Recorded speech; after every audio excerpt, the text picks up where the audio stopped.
நீங்கள் நன்றாய் தியானித்து கொண்டே இருக்கு. நான் சொல்கிறதெல்லாம் யோசித்து கொண்டே வேறு எதையும் யோசிக்காதீங்க. அப்பொழுது தான் அப்படி கோர்வையாக அவைகளை நம்ம தியானிக்க முடியும். தயவு செய்து நான் வார்த்தையை சொல்லும்போது எடுத்து உடனே வாசியுங்கள். அது எனக்கு ஒரு வசதியாக அமையும். ஆண்டவருடைய நாமத்துக்கு மகிமை உண்டாவதாக.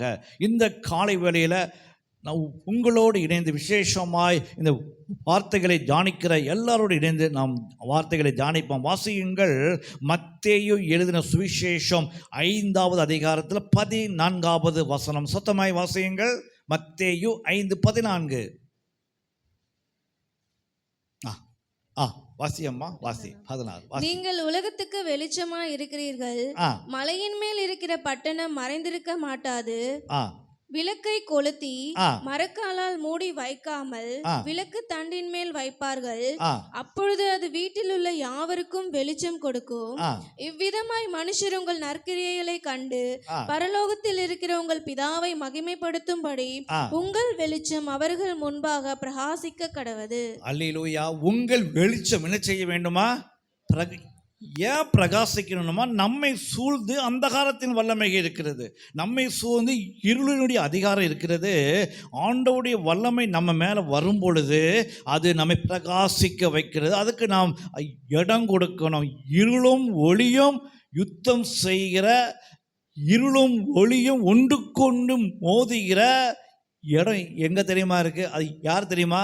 உட்கார்ந்துருக்கிற நானும் நீங்களும் தான். கரங்களை தட்டி சொல்லுங்க. ஏன்னா உங்கள் மூலமாக தான் ஒளி என்னன்னு வெளியே தெரிய போகுது. உங்கள் மூலமாக தான் இருளின் வல்லமை முறியடிக்க போகிறது. ஹல்லேலூயா. இப்போ பாருங்க, ஆண்டவர் நம்மை ஒளியாக மாற்றி இருக்கிறார். நம்மை பிரகாசிக்கும்படியாக அவர் கட்டளை கொடுத்திருக்கிறார். நாம் பிரகாசிப்பதற்கு அவர் முழு உரிமையை கொடுத்திருக்கிறார், முழு வல்லமையை கொடுத்திருக்கிறார். ஆனால் அந்த ஆண்டவர் என்ன செய்தார்? அந்த ஆண்டவர் அவருடைய வல்லமையினால் அந்தகாரத்தை எப்படி மாற்றினார் என்பதை பாருங்க. வாசியுங்கள். ஆதியாகமம் 1வது அதிகாரத்தில் 1வது வசனம் 2வது வசனம். சத்தமாய் வாசியுங்கள். மற்றவர்கள் அதை தியானித்து கொண்டிருங்க. ஆதியாகமம் 1:1-2. ஆதியிலே தேவன் வானத்தையும் பூமியையும் சிருஷ்டித்தார். பூமியானது ஒழுங்கின்மையும் வெறுமையுமாய் இருந்தது. ஆழத்தின் மேல் இருள் இருந்தது. தேவ ஆவியானவர் ஜலத்தின் மேல் அசைவாடி கொண்டிருந்தார். அடுத்தது, தேவன் வெளிச்சம் உண்டாக கடவது என்றார். வெளிச்சம் உண்டாயிற்று. அல்லேலூயா. ஆதியாகமம் 1வது அதிகாரம் 1வது வசனம் ஆண்டவருடைய சிருஷ்டிப்பின் தொடர்ச்சியை காண்பிக்கிறது. அது அந்த 1வது வசனத்துக்கு முன்பதாக பலவிதமான காரியங்களை நம்முடைய அறிவியல் அறிஞர்கள் சொல்கிறாங்க, வேத ஆராய்ச்சியாளர்கள் சொல்கிறாங்க. அது மிகப்பெரிய சத்தியமாக இருக்கிறது. அவைகளுக்கு பின்புதான் ஆதியாகமம் 1வது அதிகாரம் 1வது வசனம் எழுதப்பட்டது. நல்லா பார்த்தீங்கன்னா, ஆண்டவர் தன்னுடைய படைப்பில் இருக்கிற தடைகளை, வந்த தடைகளை, யாரோ மூலமாக வந்த தடைகளை, ஹசர்ஸ், அந்த தடைகளை அவர் மாற்றி அமைக்கிறார். பாருங்க, எவ்வளோ பெரிய ஆச்சரியமான செய்தி, எவ்வளோ பெரிய ஒரு அற்புதமான செய்தி. இவைகளை நீங்கள் வாசிக்க வாசிக்க வாசிக்க இவைகளை குறித்து எழுதப்பட்ட அறிவியல் புத்தகங்களுக்கு கணக்கே கிடையாது. அந்த ஆதியாகமம் 1வது அதிகாரம் 1வது வசனத்துக்கு முன்னால் அவைகளை என்னெல்லாமோ சொல்கிறாங்க. அவைகளை குறித்து எழுதப்பட்ட ஆராய்ச்சி புத்தகங்களுக்கு கணக்கே கிடையாது. அங்கே தான் வரும் டார்வின் தியரி. அதை ஒரு சாரார் எதிர்க்கிறாங்க, ஒரு சாரார் ஒத்துக்கொள்கிறாங்க. அது மிகப்பெரிய ஒரு அறிவியலின் ஆச்சரியமாக பார்க்கப்படுகிறது. ஆண்டவர் அந்த 1வது அதிகாரம் 1வது வசனத்தில் பார்க்கிறார். ஆதியிலே தேவன் வானத்தையும் பூமியையும் சிருஷ்டித்தார். அதற்கு பின்பதாக அநேக காரியங்கள், அநேக மாற்றங்கள் உண்டாகி அவர் அந்த உலகத்தை பார்க்கும் பொழுது எப்படி இருக்கிறது? பூமியானது வெறுமையும் ஒழுங்கின்மையும், ஆழத்தின் மேலே என்ன இருந்தது? இருள். ஆண்டவர் பார்க்கிறார், அந்த காரியத்தை ஆண்டவர் பார்க்கிறார். தான் நன்றாய் படைத்த பூமியானது இப்போ எப்படி இருக்கிறது? ஒழுங்கின்மையும் வெறுமையும், ஆழத்தின் மேலே இருளும் இருந்தது. ஆனால் ஆவியானவர் அதற்கு மேலே அசைவாடி கொண்டிருந்தார். எல்லாம் கரங்களை தட்டி எல்லாரும், எத்தனை ஒழுங்கின்மையும் எத்தனை வெறுமையும் எத்தனை இருள் இருந்தாலும் ஆவியானவர் ஆழத்தின் மேல் இருள் இருந்தது. ஆவியானவர் பூமியின் மேலே என்ன ஆனாரா? அசைவாடி கொண்டிருந்த. எப்படி நாம் ஆராதிக்கும் பொழுது ஆண்டவர் நம் மத்தியில் அசைவாடினாரோ, ஆண்டவர் எப்படி நேற்றைய தினங்களில் நம்ம மேலே இறங்கினாரோ, அதே போல அந்த அந்தகார வல்லமைகள் மேலே, ஒழுங்கில்லாத வல்லமை, அந்த காரியங்கள் மேலே, அந்த பெருமையான காரியங்கள் மேலே ஆண்டவர் தம்முடைய வல்லமையை அசைவாடி கொண்டு. எல்லாரும் கரங்களை தட்டி சொல்ல முடியுமா? எங்களுடைய வாழ்க்கையில் இப்படிப்பட்ட நிலைமைகள் இருக்கும் என்றால் இந்த நாளில் ஆவியானவர் அசைவாடுவாராக. எத்தனை பேர் ஆமென் சொல்ல முடியும்? ஹல்லேலூயா.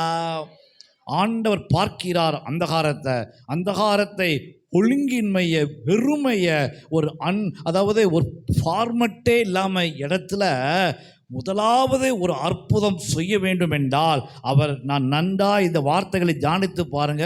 அவர் ஒழுங்குபடுத்தியிருக்க வேண்டும், இல்லைன்னா பெருமைகளை மாற்றி அமைத்திருக்க வேண்டும். அதெல்லாம் ஆண்டவர் அப்புறமாக செய்கிறார். அவர் முதலாவது செய்த செயல் என்ன? There will be a light. வாயை திறந்து சொல்லுங்க, வெளிச்சம் உண்டாவதாக. ஆண்டவருக்கு தெரியும் உங்கள் வாழ்க்கையில், உங்களுடைய சுற்றுப்புறத்தில், நீங்கள் படிப்பில், வேலைகளில், செய்கிற வேலைகளில், நீங்கள் உங்களுடைய குடும்ப வாழ்க்கையில், உங்களுடைய சுற்றுப்புறத்தில் எத்தனை பிரச்சனைகள் இருந்தாலும், எத்தனை ஒழுங்கின்மைகள் இருந்தாலும், எத்தனை வெறுமைகள் இருந்தாலும், எத்தனை ஆழங்கள் இருந்தாலும், இன்று அவைகளுக்கெல்லாம் மாற்றம் வேண்டும். எத்தனை பேர் விரும்புகிறீங்க?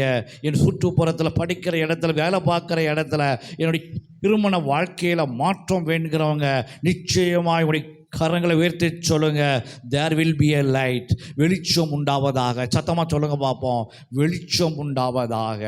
அதுதான் ஆரம்பம். நம்ம நினைக்கிறோம் இது மாறினா இது மாறிடும், இந்த ஆள் மாறினா எல்லாம் கிடையாது மகனே, இல்லை மகளே. ஆண்டவர் விரும்புகிற காரியம் வெளிச்சம்தான் உண்டாக வேண்டும். அது எல்லாவற்றையும் மாற்றி அமைக்கும். எல்லாரும் கரங்களை தட்டி சொல்லுவோமா? எங்கள் சுற்றுப்புறத்தில் நிச்சயமாய் நாங்கள் எதிர்பார்க்கிற மாற்றம் வர வேண்டும் என்றால், நாங்கள் எதிர்பார்க்கிற மாதிரி இந்த ஆள் மாறணும், இந்த ஆணை பிறப்பிக்க வேண்டும், இல்லை இது அப்படி போகணும் அல்ல. ஆண்டவர் எல்லாற்றையும் அறிந்தவர், ஆண்டவர் எல்லாற்றையும் தெரிந்தவர். சொல்றார், let there will be a light. என்ன சொல்லுங்க? வெளிச்சம் உண்டாவதாக. வெளிச்சம் உண்டாயிற்று, அது நல்லது என்று. அதன் பின்னால தான் வேதாகமமே எழுதப்பட்டதையா. கரங்களை தட்டி சொல்லுங்க, என்னுடைய ஆண்டவருக்கு தெரியும் எதை எப்படி மாற்ற வேண்டும், என்ன கொண்டு வந்தால் எது மாறும் என்பது தெரியும். உங்கள் வாழ்க்கையை முழுவதுமாய் ஆண்டவருக்கு ஒப்பு கொடுங்க. நீங்கள் நினைக்கிற மாதிரி நடக்காது. ஆண்டவர் நினைச்சார்னா there will be a light, there will be a peace, there will be a miracle. பக்கத்தில் கையை பிடிச்சி சொல்லுங்க, there will be a light, there will be a miracle, there will be a miracle in your லைஃப்னு சொன்னார்னா வெளிச்சம் உண்டாகும். வெளிச்சத்தை நல்லது என்று கண்டார். ஹல்லேலூயா, ஹல்லேலூயா சொல்லுங்க. வெளிச்சத்தை நல்லது என்று கண்டார். ஏன்னா அதன் பின்னால தான் வேதாகமமே எழுதப்பட்டது. மனித குலம் உண்டானதுக்கு முன்னால் என்ன உண்டாயிற்று? There will be a light. வாய் திறந்து சொல்லுங்க, hallelujah. There will be a light. நம்ம தோன்றதுக்கு முன்னால், ஆதாமுடைய முன்னால் வெளிச்சம் உண்டானதுனா வெளிச்சத்துக்கும் வார்த்தைக்கும் தொடர்பு உள்ளது. ஆமேன் சொல்லுங்க. ஆண்டோடைய வார்த்தை வெளிச்சமாய் மாறினது. எதில் விசுவாசிக்கிறீங்க?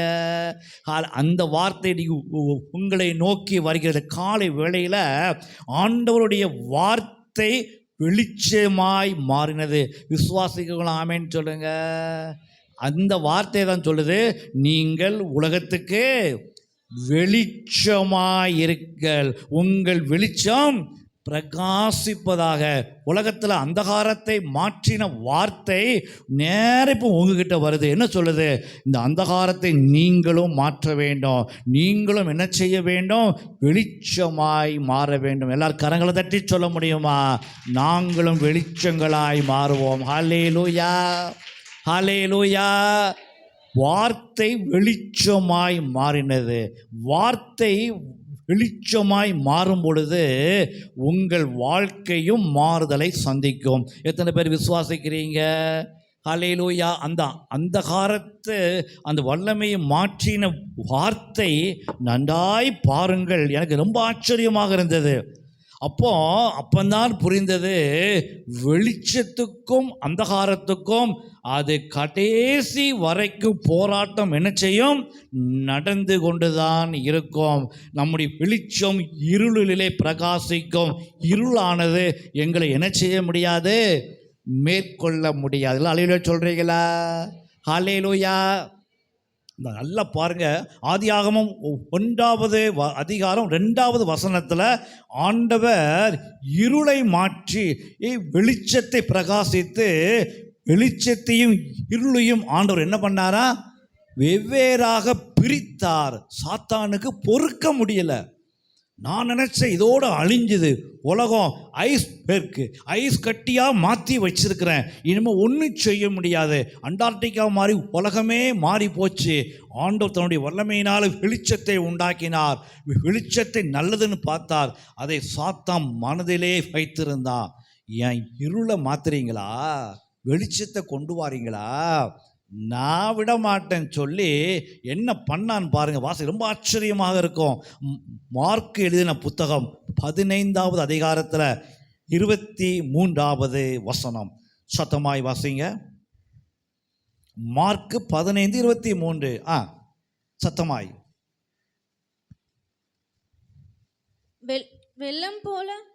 வெள்ளை போலம் கலந்த திராட்சரசத்தை அவருக்கு இல்லை சிலுவையிலே அவர் தொங்கின பொழுது என்ன உண்டாயிற்று? அந்தகாரம். 6ஆம் மணி. வாசியம்மா, வாசிங்க. அப்பொழுது அவரை சிலுவையில் அறைந்தார்கள். அதன் பின்பு அவருடைய வஸ்திரங்களை பங்கிட்டு ஒவ்வொருவன் ஒவ்வொரு பங்கை எடுத்துக்கொள்ளும்படி அவைகளை குறித்து சீட்டு போட்டார்கள். அவரை சிலுவையில் அறைந்த போது 3ஆம் மணி வேளையா இருந்தது. அவர் அடைந்த இல்லம்மா 6ஆம் மணி நேரம் முதல் 9ஆம் மணி நேரம் வரைக்கும் என்ன உண்டாயிட்டு? அந்தகாரம் உண்டாயிட்டு. எல்லாரும் கரங்களை தட்டி சொல்லுங்க. சாத்தானுடைய கிரியைகளை பாருங்க. ஆதியாகமம் புத்தகத்தில் அந்த அகாரத்தை மாற்றி வெளிச்சத்தை ஆண்டவர் கொடுத்தார். அதே சாத்தான் மனதில் வைத்திருந்து அவரை சிலுவையில் உலகத்தில் உள்ள பாவங்கள், உலகத்தில் உள்ள சாபங்கள், உலகத்தில் உள்ள அக்கிரமங்கள் எல்லாம் அவர் மேலே வைக்கப்பட்ட பொழுது 6ஆம் மணி நேரம் முதல் 9ஆம் மணி நேரம் வரைக்கும் என்ன உண்டாயிட்டு? அந்த ஏன் தெரியுமா? அந்த பழி வாங்கின காரியத்தை சாத்தான் மனதிலே வைத்திருந்து அவர் சிலுவையில் சாபங்களை சுமந்த பொழுது, அக்கிரமங்களை சுமந்த பொழுது, சமாதானத்தை உண்டாக்கின பொழுது அவன் என்ன பண்ணிட்டான்? 6ஆம் மணி நேரம் முதல் 9ஆம் மணி நேரம் வரைக்கும் என்ன உண்டாயிட்டு? அந்தகாரம் உண்டாயிட்டான். அவன் நினைச்சான் இதோடு இந்த சகாப்தம் அழிந்தது, இனிமே ரட்சிப்பு என்று ஒன்று கிடையாது, இனிமே பாவ மன்னிப்பு என்று ஒன்று கிடையாது, இனிமேல் எல்லாம் என் கட்டுப்பாட்டுக்குள்ளே வந்தது நினைச்சான். ஆனால் அங்கேயும் என்ன நடந்தது என்பதை வாசிங்கள். லூக்கா எழுதின சுவிசேஷம் அதில் 24ல் 4வது வசனமும் 6வது வசனமும் சத்தமாய் வாசியுங்கள். லூக்கா எழுதின சுவிசேஷம் 24 4ம் 6ம். அதை குறித்து மிகுந்த கலக்கமடைந்திருக்கையில் பிரகாசமுள்ள வஸ்திரம் தரித்த 2 பேர் அவர்கள் அருகே நின்றார்கள். அந்த ஸ்திரீகள் பயப்பட்டு தலை கவிழ்ந்து தரையை நோக்கி நிற்கையில் அந்த 2 பேரும் அவர்களை நோக்கி, உயிரோடு இருக்கிறவரை நீங்கள் மரித்தோரிடத்தில் தேடுகிறது என்ன? அவர் இங்கே இல்லை, அவர் உயிர்த்தெழுந்தார். அல்லேலூயா. அந்த அந்தகாரம் எங்கே மாறினது? 3வது நாள் அந்த அதிகாலை வேளையில் ஆண்டவர் உயிர்த்தெழுந்தார். அங்கே ஒரு மிகப்பெரிய பிரகாசம் உண்டானது. கரங்களை தட்டி சொல்லுங்க. ஆதியாகமம் 1வது அதிகாரத்தில் உண்ட வெளிச்சம், அந்த வெளிச்சத்தை ஆண்டவர் தன்னுடைய சிலுவையின் காட்சிகளில் சாத்தானால் ஏற்படுத்தப்பட்ட அந்த அந்தகாரத்தை அழித்து 3வது நாளில் அவர் வெளிச்சத்தின் பிள்ளைகளாக நம்மை மாற்றும்படியாக அவர் உயிர்த்தெழுந்தது எவ்வளோ பெரிய பாக்கியமான செய்தி. எத்தனை பேர் விசுவாசிக்கிறீங்க? நம்முடைய வாழ்க்கையிலும் அந்த வெளிச்சம் அந்தகாரத்தை எல்லாம் மாற்றி அமைப்பதாக. எல்லாரும் ஆமென் சொல்ல முடியுமா? அல்லேலூயா. சிலுவையில் உண்ட அந்த அந்தகாரம் எல்லாரும் நினைச்சாங்க இதோட முடிஞ்சது, இனிமேல் there is no more Jesus, இயேசு இன்னும் ஒன்றும் கிடையாது, there is no more Jesus நினைச்சாங்க. மூன்றாவது நாள் காலை வேளையில் அந்த ஸ்திரீகள்லாம் ஓடி போய் பார்க்கும் பொழுது வெளிச்சம் பிரகாசித்தது. நீங்கள் மரித்து உயிர்த்தவரை இங்கே வந்து பார்க்கிறது என்ன? அவர் இங்கே இல்லை, அவர் என்ன ஆனார்? உயிர்த்தெழுந்தார். அந்தகாரம் மாறி வெளிச்சம் உண்டானதையா. எல்லாரும் சந்தோஷமாக சொல்ல முடியுமா? நம்முடைய வாழ்க்கையில் அந்தகாரத்துக்கும் வெளிச்சத்துக்கும் கேக் ஆஃப் ஃபார் நடக்கும் பொழுது நீங்கள் சோர்ந்தே போகாதீங்க. கண்டிப்பாக அந்தகாரம் உங்கள் மூலமாகத்தான் அழிக்கப்படும். எத்தனை பேர் விசுவாசிக்கிறீங்களா? ஆமென் சொல்ல முடியுமா? அந்தகாரமும் இருளும் ஒன்றை ஒன்று எதிர்க்கிற ஸ்தானம், இடம் வேற ஒன்றும் கிடையாது. உட்கார்ந்துருக்கிற நீங்களும் நானும் தான். வேற எங்கேயும் போய் அது முட்ட முடியாது. அது உங்ககிட்ட தான் தோல்வியை அந்தகாரம் சந்திக்கும். வெளிச்சம் உங்ககிட்ட தான் வெற்றி வாகை சூட போகிற. எத்தனை பேர் விசுவாசிகள் ஆமென் சொல்ல முடியுமா? ஹல்லேலூயா. இங்கே ஆண்டவர் சூழ்நிலைகளை பிரகாசிக்க பண்ணினார். அடுத்ததாக ஆண்டவர் ஒன்றை செய்கிறார் பாருங்க. அங்கே வாசியுங்கள். ஆண்டவர் மனிதனை பிரகாசிக்க பண்ணுகிறார். யாரை பண்றாரு? மனிதர்களை, ஆண்டவரால் சிருஷ்டிக்கப்பட்ட மனிதர்களை அந்தகார வல்லமையிலிருந்து ஆச்சரியமான ஒளியாக மாற்றுகிறார். அவர் மனிதர்களை இலுமினேட் பண்ணுகிறார், பிரகாசிக்க பண்ணுகிறார். அதனால தான் ஒரு வசனம் இப்படியாக வரும். வாசியுங்கள்.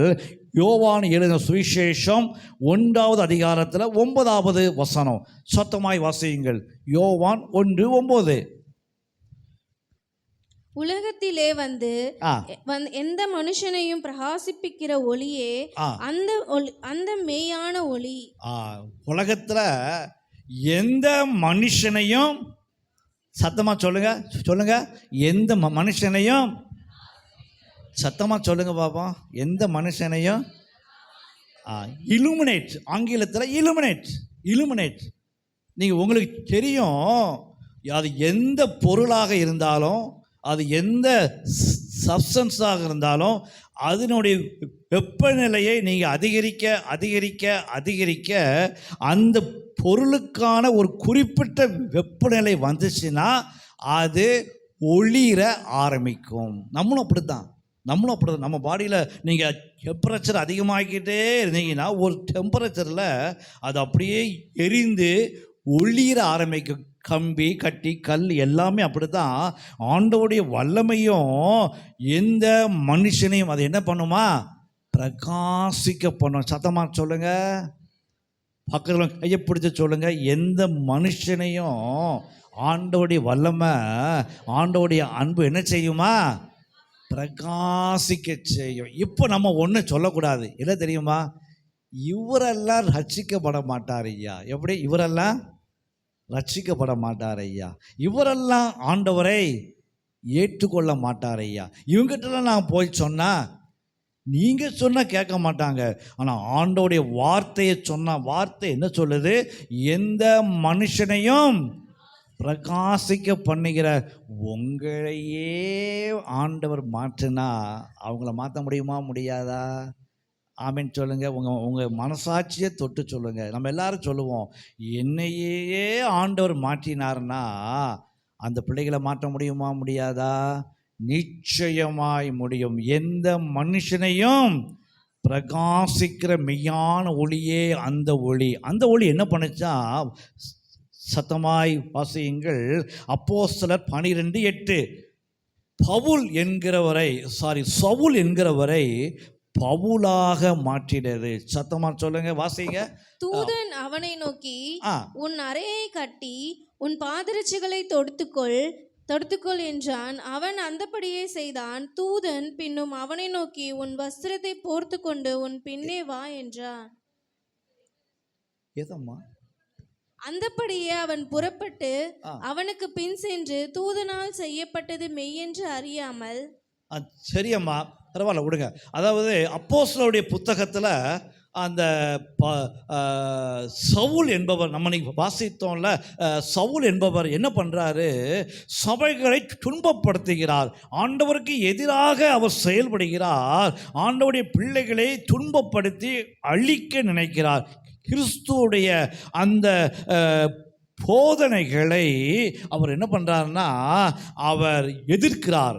என்ன அர்த்தம்னா அவர் அந்தகாரத்தின் மகனாய் வாழுகிறார். ஹல்லேலூயா சொல்லுங்க, ஹல்லேலூயா. வேதம் என்ன சொல்லுது?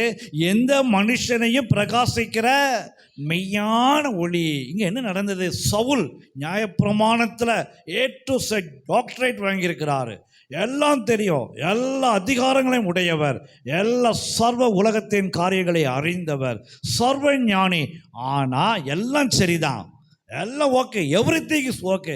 நல்ல பாடி பில்டின் மேன், நல்ல யுத்த களத்தை பழகினவர், யூத காரியங்களை அறிந்தவர், எல்லாம் சரிதான். கடைசியில் அவருக்கு வேதாகமம் ஒரு பேரை சூட்டும் என்றால் என்ன சூட்டும் சொல்லுமா? அந்தகாரத்தின் மகன். என்னது? எல்லாம் தெரியும் அவருக்கு. அதனால தான் ஞாகமான் பலசாலியாய் இருந்தாலும் அவன் எப்படி இருந்தானா? குஷ்டரோகி. அதோடு முடிஞ்சது, அவ்வளோதான். அதே மாதிரி சவுல், அவர் எவ்ரிதிங் ஹியஸ், எல்லாம் தெரியும். ஆனால் அந்தகாரத்தின் மகன், அந்த மகனை தொட்டாச்சுன்னா அந்தகாரத்தினுடைய அஸ்திபாரங்களே அசைக்கப்படும். கையை தட்டி சொல்லுங்க. எந்த மனுஷனையும் பிரகாசிக்கிற ஒளி என்ன பண்ணிச்சான்? பவுலை சவுலாய் மாற்றினது. என்ன பண்ணிச்சு? அவர் தமஸ்குவுக்கு போகின்ற பொழுது மிகப்பெரிய பிரகாசம் அவர் மேலே விழுந்தது. பிரகாச ஒளி பட்டு, சவுலே சவுலே நீ ஏன் என்னை துன்பப்படுத்துகிறாய்? நீ துன்பப்படுத்துகிற இயேசு நான். எப்பா நீ அந்தகாரமாக இருக்கி, ஏன்பா நீ வெளிச்சத்தை மறைக்கிற? ஏன்பா வெளிச்சத்துக்கு உள்ள வர? தள்ளிப்போ, ஒன்று வெளிச்சமாய் மாறிவிடு. முள்ளில் உதைக்கிறது உனக்கு கடினமா? மகனே மகளே, உன் வாழ்க்கை அந்தகாரமா வெளிச்சமா என்பதை இன்று சற்று உற்று நோக்கி கொள்ளுங்கள். ஆண்டவருடைய வார்த்தை உங்களோடு போராடி கொண்டிருக்கிறது. எல்லாரும் நினைச்சாங்க இருந்தா சவுல மாதிரி இருக்கணும், இருந்தா அவரை போல வாழணும். இல்லை, அந்தகாரத்துக்கு அவன்தான் அடையாளமாக இருந்தான் என்று வேதம் சொல்லுகிறது. சவுலே சவுலே, உன் வாழ்க்கை முறை சரியல்ல, நீ திருந்து விடு. இல்லை என்றால் நான் உன் வாழ்க்கையில் இடைபடுகின்ற வேலை வந்து விட்டது. ஆமென் சொல்லுங்க. ஒன்று வெளிச்சத்துக்கு வந்தது, இல்லைன்னா நீ நான் போட்டு பார்த்துருவோம். முடியுமா ஆண்டவர்கிட்ட மோதுறதுக்கு? யோசித்து பாருங்கள். படிப்பு, சமுதாய அந்தஸ்து, பதவி, உடல் உள்ள வலு எல்லாம் இருந்தது. யாரும் ஒன்றும் செய்ய முடியல. சபையை அலக்களிக்கிறான். ஆண்டவர் பார்த்து கொண்டே இருந்தார், நூலை விட்டுட்டே இருந்தார். கடைசியாக பார்த்தாரு, அந்தகாரமா வெளிச்சமானு போட்டு பார்த்துருவோம். பரலோகம் முடிவு பண்ணிட்டு, அந்தகாரமா வெளிச்சமா, படிப்பா வெளிச்சமா, பதவியா ரட்சிப்பா, இல்லது உங்களுடைய சமுதாய அந்தஸ்தா, ஆண்டவருடைய வல்லமையா போட்டு பார்த்துருவோம். ஒரு சான்ஸை கொடு, இல்லைன்னா உனக்கு காலி பண்ணு. அவ்வளோதான் நடக்கும். பரலோகம் நினச்சதுன்னா இப்படி தான் வரும். பவுலே சவுலே சவுலே நீ துன்பப்படுத்துகிற இயேசு, நீ பாட்டுக்கு ஆட்டம் போட்டு அலைகிற, ஆண்டவுடைய ஆலயத்துடைய மேன்மை தெரியாமல், ஆண்டவுடைய ஊழியக்காரங்களை நீ யாரும் தெரியாமல் ஆட்டம் போட்டுட்டு இருக்கியா? ஒன்று வெளிச்சத்துக்கு வந்துடு, இல்லைன்னா வா போட்டு பார்த்துருவோம். பரலோகமா சவுலானு. சவுல் அப்படியே அரண்டு போனார். வெளிச்சத்தை பார்த்தவர். படிப்பு எல்லாம் போச்சு. ஆண்டவரே நான் என்ன செய்ய வேண்டும்? ஆண்டவரே நான் என்ன செய்ய வேண்டும்? நீ போ தமஸ்குவுக்கு, அங்கே உனக்கு சொல்லப்படும்.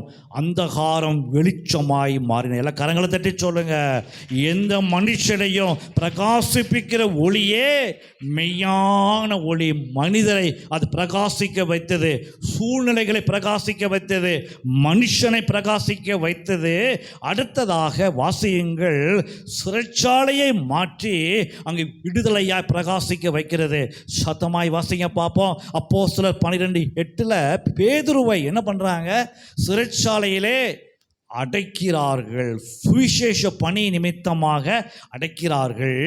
அங்கே பேதுருவு சிறைச்சாலையிலே அடைக்கப்பட்டவனாய், சபையானது ஊக்கமாய் அவனுக்காக ஜெபிக்கிறது.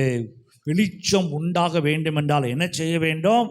சபை ஊக்கமாக ஜெபிக்க வேண்டும். சத்தமாக சொல்லுங்க, வெளிச்சம் உண்டாக வேண்டும் என்றால் என்ன செய்ய வேண்டும்? சபை ஊக்கமாக ஜெபிக்க வேண்டும். அங்கே ஜெபிக்க ஜெபிக்க ஜெபிக்க வாசியங்கள் 12:8 தேவதூதன் என்ன பண்ணாரு? 7 வாசிங்கம்மா, 12:7 வாசிங்க. அப்பொழுது கர்த்தருடைய தூதன் அங்கே வந்து நின்றான். அறையிலே வெளிச்சம் பிரகாசித்தது. அவன் பேதுருவை விழாவிலே தட்டி, சீக்கிரமாய் எழுந்திரு என்று அவனை எழுப்பினான். உடனே சங்கிலிகள் அவன் கைகளில் இருந்து விழுந்தது. அல்லேலூயா. என்ன வந்தது? சிறைச்சாலையிலே தேவதூதன் வந்தார். வெளிச்சம் பிரகாசித்து அவனுடைய கட்டுகள், சிறையிருப்பு, அவருடைய பிரச்சனை எல்லாம் மாறி போனது. எல்லாம் கையை தட்டி சொல்லுங்க, என் வாழ்க்கையில் வெளிச்சம் வரும் என்றால், என் வாழ்க்கையில் வெளிச்சம் வரும் என்றால் மிகப்பெரிய மாற்றங்கள் உண்டாகும். எத்தனை பேர் விசுவாசிக்கிறீங்க? ஹல்லேலூயா சொல்லுங்க, ஹல்லேலூயா. எங்கள் வாழ்க்கையில் வெளிச்சம் வரும் என்றால் மிகப்பெரிய விடுதலை உண்டாவதாக. பேதுரு அசால்ட்ட வெளியே நடந்து வருகிறார். சிறைச்சாலையை விட்டு அப்படியே ஃப்ரீயாக ரிலாக்ஸாக வாக்கிங் போன மாதிரி அப்படியே நடந்து வர. என்ன காரணம்? தேவதூதனுடைய வெளிச்சம் பிரகாசித்தது. எல்லாம் மாறினது. வெளிச்சம் வந்துச்சுன்னா அந்தகாரம் உள்ள அதிகாரம் பண்ணவே முடியாது. எல்லாரும் ஆமேன் சொல்கிறீங்களா? ஹல்லேலூயா, ஹல்லேலூயா. நீங்கள் கேட்ட வெளிச்சத்தினுடைய அனைத்து சாராம்சங்களையும் யோசித்து பாருங்க. இவைகளை நம்ம தெளிவாக புரிந்து வைத்திருக்க வேண்டும். ஏன்னா நாம் போலி வெளிச்சத்தை பார்த்து என்ன செஞ்சிடக்கூடாது? ஏமாந்துடக்கூடாது. இந்த உலகத்தில் எல்லாத்துக்கும் என்ன இருக்குது? இமிட்டேஷன். போலியான பொருளை உண்டாக்குறாங்க. சாம்சங் ஃபோனுக்கும் இமிட்டேஷன் இருக்குது. நம்ம சாப்பிட்ற சாப்பாட்டில் எல்லாத்துக்குமே போலிகளை உண்டாக்கி நம்ம என்ன பண்ணுறாங்க? ஏமாற்றுறாங்க. இல்லைன்னா நம்மை ஆரோக்கியத்துக்கு சவாலாக நம்ம என்ன பண்ணுறாங்க? மாற்றுறாங்க. வேதாகமத்தில் நமக்கு ஒரு எச்சரிப்பு கொடுக்கப்பட்டிருக்கிறது. எது சரியான வெளிச்சம், எது சரியான ஒளி, எது சரியான அந்தகாரத்தை மாற்று என்பதை நீங்கள் நல்லா புரிந்து கொள்ளுங்க. போலிகளை கண்டு என்ன செய்யாதீங்க? ஏமாந்து போகாதீங்க. ஆமேன் சொல்லுங்க. பக்கத்தில் பார்த்து சொல்லுங்க, போலிகளை பார்த்து ஏமாந்து போகாதீங்க. உண்மையான வெளிச்சத்தை அடையாளம் பார்த்து கொள்ளுங்க. வாசிங்க, ரொம்ப ஆச்சரியமாக இருக்கும். வாசிக்க பார்ப்போம். அதில் 1 கொரிந்தியர் 11:14. 1 கொரிந்தியர் 11:14.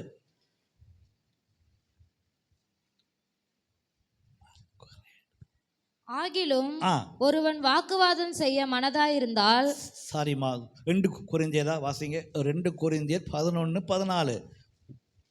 சாத்தான் ஒளியின் தூதனுடைய வேஷத்தை தரித்து வாரானா? வாசிங்க.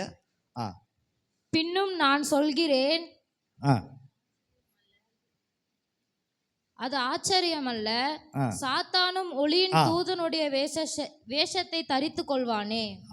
அடுத்த வசனம். ஆகையால் அவனுடைய ஊழியக்காரரும் நீதியின் ஊழியக்காரருடைய வேஷத்தை தரித்து கொண்டால் அது ஆச்சரியம் அல்லவே. அவர்கள் முடிவு அவர்கள் கிரியைகளுக்கு தக்கதாய் இருக்கும். அல்லேலூயா. சாத்தான் என்ன பண்ணுவானா? சத்தமா சொல்லுங்க.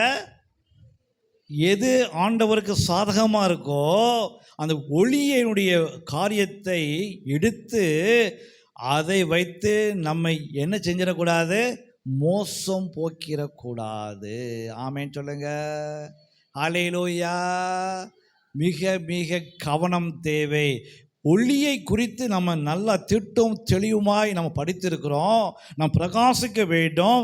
சாத்தான் நேருக்கு அந்த அந்தகாரத்தின் வல்லமைகள் நம்மை நேருக்கு நேரம் மோத முடியாத வல்லமைகள் ஒரு கட்டத்தில் என்ன செய்யுமா? நம்மை தோற்கடிப்பதற்காக ஒளியினுடைய வேஷத்தில் வருமா? எல்லாம் வாயை திறந்து சொல்லுங்க, எப்படி வருமா? ஒளியினுடைய வேஷத்தில் நம்முடைய ஆசீர்வாதங்களை தடை செய்யப்படாதபடிக்கு எச்சரிக்கையாயிருங்கள். ஹல்லேலூயா. அந்த வசனம் எப்படிமா முடியுது? வாசிங்க. ஆ ஆகையால் ஆ அவனுடைய ஊழியக்காரரும் ஆ நீதியின் ஊழியக்காரருடைய வேஷத்தை தரித்து கொண்டால் ஆ அது ஆச்சரியம் அல்லவே. ஆ அவர்கள் முடிவு அவர்கள் கிரியைகளுக்கு தக்கதாய் இருக்கும். பிரசங்கத்தை பார்த்து என்ன செஞ்சிடாதீங்க, என்ன செஞ்சிடாதீங்க. அது நீங்கள் தான் சொல்லணும், நான் சொல்லக்கூடாது. என்ன பாஸ்டர் நல்லா பேசுகிறாரு, பிரசங்கத்தை பார்த்து என்ன செஞ்சிடாதீங்க, என்ன செஞ்சிடாதீங்க. நான் யாரையும் குறை சொல்லலை, வேதத்தில் போட்டதை நான் அப்படியே சொல்கிறேன், அவ்வளோதான். கிரியைகள் தான் எது சரியான ஒளி, எது சரியான அந்தகாரம், எது எப்படி வேதத்தோடு சார்ந்திருக்குது என்பதை முடிவு பண்ணுவதாக. ஆமேன்னு சொல்லுங்க. ஹல்லேலூயா. அந்தகாரத்தின் வேஷத்தில் யார் வருவாவா? அந்த ஒளியின் வேஷத்தில் யார் வருவா? சாத்தான். ஆங்கிலத்தில் அது நல்ல வார்த்தையை போட்டிருக்காங்க, மர்க்வரேடு, அதாவது முகமூடி அணிந்து வர்றது. எப்படி முகமூடி அப்படியே வருவாங்க. ஏன் உங்கள் வீட்டில் அது இருக்குது, இது இருக்குது, இப்படி இருக்குது, அப்படி இருக்குது, உங்கள் பாஸ்டர் இதெல்லாம் சொல்லலையா, உங்கள் பாஸ்டர் இதெல்லாம் சொல்லலையா? வசனம் ஞாபகம் வரட்டும். ஒளியின் தூதனுடைய வேஷத்தில் என்ன செஞ்சிருவாங்க? ஆமாம் ஆமாம், அவர் இப்படிலாம் ஒரு நாளும் ஜோம் பண்ண மாதிரி தெரியலையே, இவ்வளோ வல்லமையாலாம் அவர் ஜோம் பண்ண மாதிரி தெரியலையே. இப்போ அவர்கிட்ட ஏதோ ஆமாம் ஆமாம் பிரசங்கம் கவனம் தேவை. நான் சொல்லலை, வேதம் சொல்லுது. ஒளியின் வேஷத்தில் என்ன பண்ணிடுவாங்க? கவனமாக இருங்க. எது ஒளி?